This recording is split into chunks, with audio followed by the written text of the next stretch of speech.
I was actually born with a syndrome that affects all your limbs in your body, and I was in and out of the hospital for a good chunk of my childhood, going through multiple surgeries.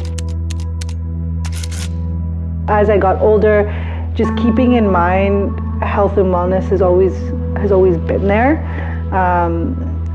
Heading into university in my second year, going through that whole stress factor of just not eating healthy, not sleeping, absolutely no working out. I started to take my self-care more into consideration, started eating healthier, went to the gym every day, and from that moment I noticed a whole change, and just a whole aspect of my life just got better.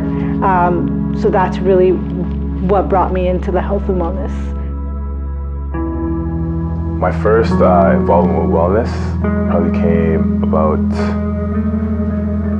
6 or 7 years ago when I was working with Lululemon, and I was really challenged in that area as far as working on my inside. When I say inside, it's like working on myself and working on my total health, mind, body, and soul. And I was definitely challenged in certain areas as well, and which led me into wanting to improve not only physically but mentally. I had to go on this journey to better myself and seek discovery in the form of meditation, yoga. I read tons of books, I attended tons of courses. That, along with music, are the two things that I believe really saved my life back then. And actually, now are the two things that I share with the world. I've been playing sports my whole life. Sports has been my getaway from everything, the stresses of life, any difficulties that have come along throughout my upbringing. Sports has always been that consistent thing that I was passionate about, that brought me joy, that allowed me to meet new people and new friends. So I would say sports was the beginning of my journey into wellness, which then made me want to become a personal trainer, because I wanted to become more athletic and train not only myself but my friends as well. And that's what led me to wanting to go to school for personal training.